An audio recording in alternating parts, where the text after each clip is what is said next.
Ketika Ahab memberitahukan kepada Isabel segala yang dilakukan Elia, dan perihal Elia membunuh semua nabi itu dengan pedang, maka Isabel menyuruh seorang suruhan mengatakan kepada Elia, "Beginilah kiranya para Allah menghukum aku.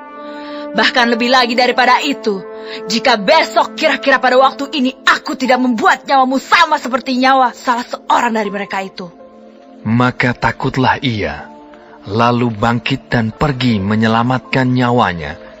Dan setelah sampai ke Beersheba, yang termasuk wilayah Yehuda, ia meninggalkan bujangnya di sana. Tetapi ia sendiri masuk ke padang gurun sehari perjalanan jauhnya, lalu duduk di bawah sebuah pohon arar. Kemudian ia ingin mati. Katanya, "Sekarang, ya Tuhan, ambillah nyawaku, sebab aku ini tidak lebih baik daripada nenek moyangku." Sesudah itu, ia berbaring dan tidur di bawah pohon arar itu. Tetapi tiba-tiba, seorang malaikat menyentuh dia, serta berkata kepadanya, "Bangunlah, makanlah." Ketika ia melihat sekitarnya, maka pada sebelah kepalanya ada roti bakar dan sebuah kendi berisi air. Lalu ia makan dan minum, kemudian berbaring pula. Tetapi malaikat Tuhan datang untuk kedua kalinya dan menyentuh dia serta berkata, "Bangunlah, makanlah, sebab kalau tidak, perjalananmu nanti terlalu jauh bagimu." Maka bangunlah ia, lalu makan dan minum, dan oleh kekuatan makanan itu, ia berjalan 40 hari 40 malam lamanya, sampai ke gunung Allah, yakni Gunung Horeb. Di sana masuklah ia ke dalam sebuah gua dan bermalam di situ. Maka firman Tuhan datang kepadanya, demikian, "Apakah kerjamu di sini, hai Elia?" Jawabnya, "Aku bekerja segiat-giatnya bagi Tuhan, Allah semesta alam. Karena orang Israel meninggalkan perjanjian-Mu, meruntuhkan mezbah-mezbah-Mu, dan membunuh nabi-nabi-Mu dengan pedang. Hanya aku seorang dirilah yang masih hidup, dan mereka ingin mencabut nyawaku." lalu firman-Nya, "Keluarlah dan berdiri di atas gunung itu di hadapan Tuhan." Maka Tuhan lalu, angin besar dan kuat yang membelah gunung-gunung dan memecahkan bukit-bukit batu, mendahului Tuhan. Tetapi tidak ada Tuhan dalam angin itu. Dan sesudah angin itu, datanglah gempa. Tetapi tidak ada Tuhan dalam gempa itu. Dan sesudah gempa itu, datanglah api. Tetapi tidak ada Tuhan dalam api itu. Dan sesudah api itu, datanglah bunyi angin sepoi-sepoi basah. Segera sesudah Elia mendengarnya, ia menyelubungi mukanya dengan jubahnya, lalu pergi keluar dan berdiri di pintu gua itu. Maka datanglah suara kepadanya yang berbunyi, "Apakah kerjamu di sini, hai Elia?" Jawabnya, "Aku bekerja segiat-giatnya bagi Tuhan, Allah semesta alam. Karena orang Israel meninggalkan perjanjian-Mu, meruntuhkan mezbah-mezbah-Mu, dan membunuh nabi-nabi-Mu dengan pedang. Hanya aku seorang dirilah yang masih hidup, dan mereka ingin mencabut nyawaku." firman Tuhan kepadanya, "Pergilah, kembalilah ke jalanmu, melalui padang gurun ke Damsyik. Dan setelah engkau sampai, engkau harus mengurapi Hazael menjadi raja atas Aram. Juga Yehu, cucu Nimsi, haruslah kau urapi menjadi raja atas Israel. Dan Elisa bin Safat dari Abel Mehola, harus kau urapi menjadi nabi menggantikan engkau. Maka siapa yang terluput dari pedang Hazael akan dibunuh oleh Yehu, dan siapa yang terluput dari pedang Yehu akan dibunuh oleh Elisa. Tetapi aku akan meninggalkan 7.000 orang di Israel, yakni semua orang yang tidak sujud menyembah Baal, dan yang mulutnya tidak mencium dia.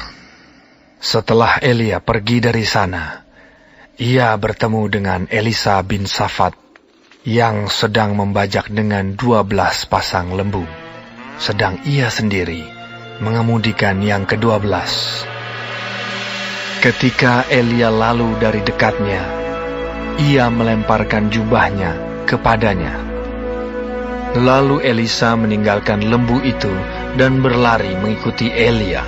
Katanya, "Biarkanlah aku mencium ayahku dan ibuku dahulu, lalu aku akan mengikuti engkau." Jawabnya kepadanya, Baiklah, pulang dahulu, dan ingatlah apa yang telah kuperbuat kepadamu. Lalu berbaliklah ia daripada Elia. Ia mengambil pasangan lembu itu, menyembelihnya, dan memasak dagingnya dengan bajak lembu itu sebagai kayu api. Ia memberikan daging itu kepada orang-orangnya, kemudian makanlah mereka. Sesudah itu, bersiaplah ia, lalu mengikuti Elia dan menjadi pelayannya.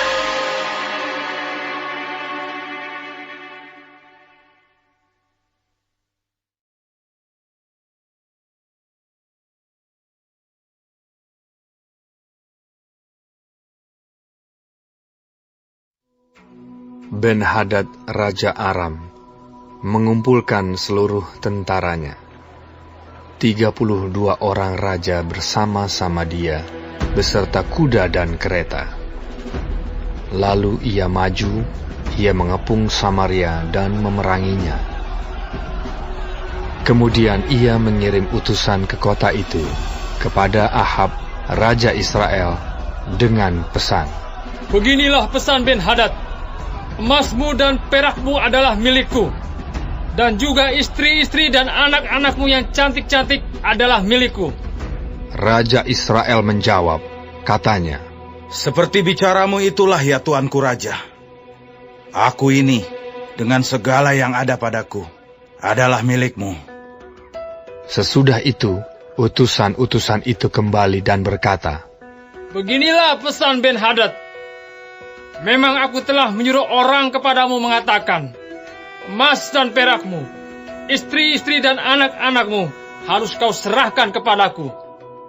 Tetapi besok kira-kira pada waktu ini, aku akan menyuruh pegawai-pegawaiku kepadamu, dan mereka akan menggeledah rumahmu dan rumah pegawai-pegawaimu.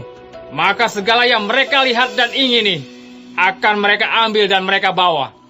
Lalu Raja Israel memanggil semua tua-tua negeri itu dan berkata, "Camkanlah! Orang ini mengikhtiarkan kecelakaan kita, sebab ia telah menyuruh orang kepadaku, meminta istri-istriku, anak-anakku, emas dan perakku, dan aku tidak menolak memberikannya kepadanya." Lalu kata semua tua-tua dan segenap rakyat itu kepadanya, "Jangan dengarkan! Jangan luluskan!" Sebab itu, ia berkata kepada utusan-utusan Ben-Hadad, "Katakanlah kepada tuanku raja, segala yang pertama kali kau suruhkan kepada hambamu ini, aku akan melakukannya. Tetapi tuntutan yang kemudian ini tidak dapat kupenuhi." Lalu pergilah utusan-utusan itu dan menyampaikan jawab itu kepada Ben-Hadad. Ben-Hadad menyuruh orang kepada Ahab dengan pesan, Beginilah kiranya para Allah menghukum aku. Bahkan lebih lagi daripada itu. Jika rakyat mengikut aku, masih dapat menjemput segenggam penuh debu puing Samaria. Tetapi Raja Israel menjawab, katanya, Katakanlah, orang yang baru menyandangkan pedang, janganlah memegahkan diri seperti orang yang sudah menanggalkannya. Segera sesudah Ben-Hadad mendengar perkataan itu, pada waktu ia sedang minum-minum dengan raja-raja di pondok, berkatalah ia kepada pegawai-pegawainya, Aturlah barisanmu. Lalu mereka mengatur barisannya melawan kota itu. Tetapi tiba-tiba tampillah seorang nabi kepada Ahab, Raja Israel, serta berkata, Beginilah firman Tuhan.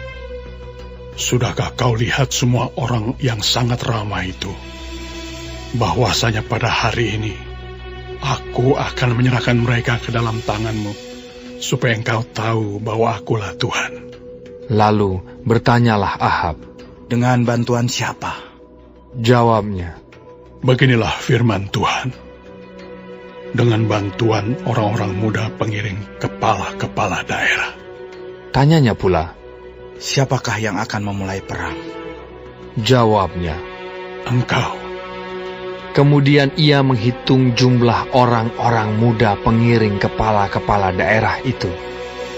Ada 232 orang banyaknya, dan sesudah mereka itu ia menghitung jumlah seluruh rakyat, yakni segenap orang Israel. Ada 7.000 orang banyaknya. Lalu mereka maju menyerang pada waktu tengah hari, sementara Ben-Hadad minum-minum sampai mabuk di pondoknya, bersama dengan ke-32 raja yang membantunya. Ketika orang-orang muda pengiring kepala-kepala daerah itu maju menyerang lebih dahulu, maka Ben-Hadad menyuruh orang menyelidikinya, dan mereka memberitahukan kepadanya demikian. Ada orang-orang maju menyerang dari Samaria. Lalu katanya, Entah mereka datang dengan maksud damai, entah dengan maksud perang. Tangkaplah mereka hidup-hidup. Sementara itu, keluarlah mereka itu dari dalam kota, yakni orang-orang muda, pengiring kepala-kepala daerah, dan juga tentara yang mengikuti mereka. Lalu mereka masing-masing membunuh lawan yang dihadapinya, sehingga orang Aram itu melarikan diri dan dikejar oleh orang Israel. Tetapi Ben-Hadad, Raja Aram, dapat meluputkan diri dengan naik kuda, beserta sejumlah orang berkuda. Juga Raja Israel maju, lalu memusnahkan kuda dan kereta itu, dan mendatangkan kekalahan yang besar kepada orang Aram. Lalu tampillah nabi itu kepada Raja Israel dan berkata kepadanya, Baiklah, kuatkanlah hatimu. Pertimbangkan dan pikirkanlah apa yang harus kau perbuat. Sebab pada pergantian tahun, Raja Aram akan maju menyerang kau. Pegawai-pegawai Raja Aram berkata kepadanya, Allah mereka ialah Allah gunung. Itulah sebabnya mereka lebih kuat daripada kita. Tetapi apabila kita berperang melawan mereka di tanah rata, pastilah kita lebih kuat daripada mereka. Bertindaklah begini. Pecatlah raja-raja itu masing-masing dari kedudukannya, dan angkatlah bupati-bupati menggantikan mereka. Lalu kerahkanlah tentara sebanyak tentara yang telah gugur dari pihakmu itu. Demikian pula kuda dan kereta sebanyak yang dahulu. Marilah kita berperang melawan mereka di tanah rata. Pastilah kita lebih kuat daripada mereka. Raja mendengarkan usul mereka dan bertindak demikian. Dalam tahun yang berikutnya, Ben-Hadad memeriksa barisan orang Aram. Lalu ia maju ke Afek untuk berperang melawan orang Israel. Orang Israel pun memeriksa barisannya, dan setelah dibekali, mereka berangkat menghadapi orang Aram. Orang Israel berkemah di hadapan mereka seperti dua kawanan kambing. sedang orang Aram telah datang membanjiri negeri itu. Maka tampillah abdi Allah dan berkata kepada Raja Israel, Beginilah firman Tuhan. Oleh karena orang Aram itu telah berkata, Tuhan ialah Allah gunung dan bukan Allah dataran, maka aku akan menyerahkan seluruh tentara yang besar itu ke dalam tanganmu, supaya kamu tahu bahwa akulah Tuhan. 7 hari lamanya mereka berkemah berhadap-hadapan. Tetapi pada hari yang ke-7, mulailah pertempuran. Dan pada suatu hari, orang Israel menewaskan 100.000 orang berjalan kaki dari orang Aram itu. Orang-orang yang masih tinggal melarikan diri ke Afek, ke dalam kota. Tetapi temboknya roboh menimpa ke-27.000 orang yang masih tinggal itu. Sementara itu, Ben-Hadad melarikan diri dan masuk ke kota dan bersembunyi dari satu kamar ke kamar yang lain. Lalu berkatalah pegawai-pegawainya kepadanya, Ketahuilah, kami telah mendengar bahwa raja-raja kaum Israel itu adalah raja-raja pemurah. Marilah kita menaruh kain kabung pada pinggang kita dan tali pada kepala kita, dan dengan demikian keluar menghadap Raja Israel. Barangkali ia akan menyelamatkan nyawamu. Lalu mereka melilitkan kain kabung pada pinggang mereka dan tali pada kepala mereka. Kemudian mereka pergi menghadap Raja Israel sambil berkata, Hambamu Ben-Hadad berkata, kiranya tuanku membiarkan aku hidup. Jawabnya, Masih hidupkah dia? Dia saudaraku. orang-orang itu menganggap hal itu sebagai tanda yang baik. Maka segeralah mereka berpegang pada perkataannya itu, lalu berkata, Memang saudaramu Ben-Hadad. Sesudah itu, berkatalah Ahab, Pergilah, ambil dia. Jadi keluarlah Ben-Hadad mendapatkan dia, lalu diajak naik ke atas kereta. Kata Ben-Hadad kepadanya, Kota-kota yang telah diambil bapakku dari pihak bapamu akan kukembalikan. Engkau boleh juga membuat pasar bagimu di Damsyik, seperti yang dibuat bapakku di Samaria. Dan aku sendiri, kata Ahab, akan membiarkan engkau pergi dengan perjanjian. Lalu ia mengadakan perjanjian dengan dia dan membiarkannya pergi. Seorang dari rombongan Nabi berkata kepada temannya, atas perintah Tuhan, Pukullah aku. tetapi orang itu menolak memukulnya. Lalu ia berkata kepadanya, Oleh sebab engkau tidak mendengarkan suara Tuhan, ketahuilah, apabila engkau pergi daripadaku, seekor singa akan menerkam engkau. Dan ketika orang itu pergi daripadanya, maka seekor singa bertemu dengan dia lalu menerkam dia. Kemudian nabi itu bertemu dengan orang lain, lalu ia berkata, Pukullah aku. Orang itu memukul dan melukai dia. Sesudah itu, nabi itu pergi dan berdiri menantikan raja di jalan, sambil menyamar dengan membubuh kain pembalut pada matanya. Pada waktu raja lewat, ia mengadukan halnya kepada raja, katanya, Ketika hambamu ini maju ke tengah pertempuran, tiba-tiba ada seorang meninggalkan barisan dan membawa seorang kepadaku sambil berkata, Jagalah orang ini, jika ia hilang dengan cara bagaimanapun juga, maka nyawamu adalah ganti nyawanya, atau engkau harus membayar setalenta perak. Ketika hambamu ini repot sana-sini, orang itu menghilang. Kemudian Raja Israel itu berkata kepadanya, Begitu jugalah hukumanmu. Engkau sendiri telah menetapkannya. Lalu segeralah ia membuka kain pembalut itu dari matanya, sehingga Raja Israel mengenali dia sebagai seorang dari rombongan nabi. Kata nabi itu kepadanya, Beginilah firman Tuhan. Oleh karena engkau telah membiarkan lolos orang yang dikhususkan bagiku untuk ditumpas, maka nyawamu adalah ganti nyawanya, dan rakyatmu ganti rakyatnya.